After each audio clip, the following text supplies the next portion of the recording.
Em 1969, o Fusca 1300 custava menos que uma bicicleta importada, e era o único carro que conseguia subir a Rua Augusta carregado de gente e ainda sobrava espaço no porta-malas. Esse carro não era um simples veículo, era um ingresso de entrada para uma nova classe social. Quem tinha um Fusca naquele ano não era apenas um motorista, era um brasileiro que finalmente conseguiu algo que parecia impossível: liberdade de locomoção. E olha que nessa época, ter um carro era quase como ter um passaporte para outro país. As ruas de São Paulo ainda eram de terra em muitos bairros, o asfalto era luxo. E o Fusca? O Fusca era a resposta brasileira para tudo isso. Contexto histórico. Como era o Brasil naquele ano? 1969 foi um ano que marcou profundamente a história do Brasil. O país vivia sob a ditadura militar, e o AI-5 havia acabado de ser decretado. A censura era forte, a repressão política era diária, e o medo fazia parte da rotina de quem ousava pensar diferente. Mas, ao mesmo tempo, o Brasil vivia um momento de crescimento econômico acelerado. O milagre econômico estava no auge. O PIB crescia a 2 dígitos, as indústrias explodiam, e o país começava a se urbanizar de forma intensa. São Paulo, por exemplo, passava de 4 milhões de habitantes. O transporte público era precário, os ônibus lotados, os bondes já tinham desaparecido, e o metrô ainda era um sonho distante. Nesse cenário, o carro deixou de ser um item de luxo e começou a se tornar uma necessidade. E o Fusca, que já existia desde 1959 no Brasil, ganhou um novo significado. Ele não era mais apenas um carro popular, era o carro do povo. E o povo precisava dele. A classe média brasileira estava nascendo, e o Fusca era o símbolo desse nascimento. Enquanto a elite comprava Chevrolet Opala e Ford Galaxy, a massa se contentava com o Fusca. E se contentava porque ele era perfeito para aquilo que o brasileiro precisava. Um carro barato, resistente, que aguentava qualquer terreno e que não dava manutenção constante. E tem mais. Em 1969, o Brasil ainda não tinha a cultura do carro usado. Quem comprava um Fusca novo mantinha ele por décadas. E era comum ver famílias inteiras usando o mesmo carro por 10, 15, 20 anos. O Fusca não era um bem de consumo, era um patrimônio familiar.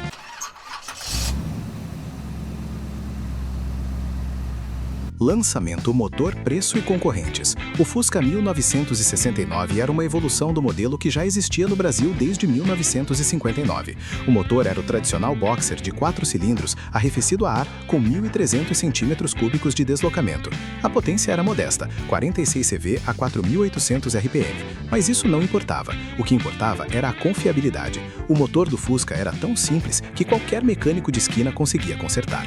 Não tinha radiador para furar, não tinha correia de distribuição para estourar, não tinha injeção eletrônica para dar pau.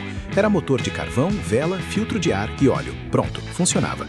O câmbio era manual de 4 marchas, com alavanca na coluna. Sim, na coluna. Isso significava que o Fusca tinha banco dianteiro corrido, comportando 3 pessoas com facilidade. E foi exatamente por isso que o Fusca se tornou o carro da família brasileira. O preço em 1969 era em torno de 280 mil cruzeiros, o que equivalia a cerca de 40 salários mínimos da época. Parece muito, mas comparado a um Chevrolet Opala que custava mais que o dobro, o Fusca era acessível. E os concorrentes? Eram poucos. O Fiat 148 tinha acabado de ser lançado e ainda não tinha conquistado confiança. O Corcel da Ford era mais caro e mais chique. O Fusca era o único carro que reunia economia, durabilidade e praticidade. E tem um detalhe que pouca gente sabe. Em 1969, o Fusca já era exportado para mais de 90 países. O Brasil era um dos maiores fabricantes do mundo e a planta de São Bernardo do Campo produzia mais de 1.000 unidades por dia. Isso é muita coisa. E tudo era feito à mão, com montadores que trabalhavam em turnos de 8 horas, muitas vezes sob calor extremo, sem ar-condicionado. A qualidade do acabamento dependia inteiramente do cuidado de cada trabalhador. Características marcantes, o que o diferenciava. O Fusca 1969 tinha características que o tornavam único no cenário brasileiro. Primeiro, o design. Aquele formato redondo com os faróis circulares e a frente curva era instantaneamente reconhecível. Não importava onde você estivesse, numa estrada de terra no interior do Mato Grosso ou no trânsito caótico de São Paulo. O Fusca era o Fusca. Segundo, a resistência. O chassi do Fusca era feito de aço grosso e a suspensão era preparada para enfrentar qualquer terreno. Estradas de terra, buracos, lama, pedras, o Fusca aguentava tudo. Terceiro, a economia. O motor boxer com apenas 46 CV era extremamente econômico. Em 1969, o Fusca fazia cerca de 12 km por litro, com gasolina, o que era impressionante para a época. E quarto, a manutenção barata. Peças do Fusca eram baratas e fáceis de encontrar. Qualquer bairro tinha um mecânico de Fusca, que conhecia o motor de cor.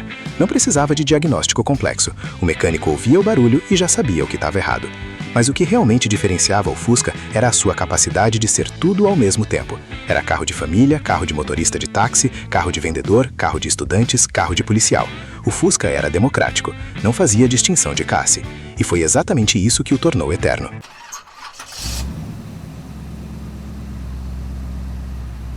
Curiosidades, bastidores e fatos pouco conhecidos. Tem uma curiosidade sobre o Fusca 1969 que pouca gente conhece. O para-choque dianteiro daquele ano foi modificado para atender à regulamentação brasileira de placa. Até 1968, os Fuscas vinham com para-choques idênticos aos alemães, que não tinham abertura para a placa na frente. Em 1969, o CONTRANDAM, Conselho Nacional de Trânsito, exigiu que os carros tivessem placa dianteira. A Volkswagen brasileira precisou adaptar o design em poucos meses. O engenheiro responsável, cujo nome não foi registrado nos arquivos oficiais, usou uma esteira de lixeira para moldar o protótipo da peça. O resultado foi um para-choque com um corte na parte central, que permitia a fixação da placa. Essa modificação parece simples hoje, mas na época representou um desafio enorme de engenharia. Outra curiosidade, o Fusca 1969 era tão popular que virou tema de música. O compositor Carlos Lyra escreveu uma canção chamada O Fusca, que falava sobre a liberdade que o carro proporcionava. A música nunca foi gravada oficialmente, mas circulou em festivais de MPB nos anos 70. E tem mais, o Fusca 1969 foi o primeiro modelo a ser equipado com cinto de 3 pontas para o motorista. Antes disso, o cinto era de 2 pontas, que prendia apenas no peito. A mudança foi resultado de pressão dos Estados Unidos, que estavam implementando normas de segurança mais rigorosas. A Volkswagen brasileira seguiu o padrão americano, mesmo sendo o Fusca um carro de especificações europeias. E para finalizar, uma curiosidade que pouca gente imagina. O Fusca 1969 ainda era pintado à mão na planta de São Bernardo do Campo. Os pintores usavam pistolas de pulverização manuais, e a qualidade da pintura dependia da habilidade de cada um. Não existia robô, não existia controle eletrônico de espessura. Era arte pura, aplicada sobre aço. Legado hoje, valor de mercado e colecionismo. Hoje, o Fusca 1969 é um dos carros mais cobiçados por colecionadores brasileiros. Um Fusca 1300 daquele ano, em bom estado de conservação, pode valer entre R$40 mil e R$80 mil, dependendo da procedência e do grau de originalidade. Fuscas restaurados com peças originais chegam a atingir valores mais altos, especialmente se tiverem documentação completa e histórico de proprietários. O mercado de colecionismo de Fuscas cresceu enormemente nos últimos 10 anos. Antes, um Fusca era considerado carro de pobre. Hoje é patrimônio cultural.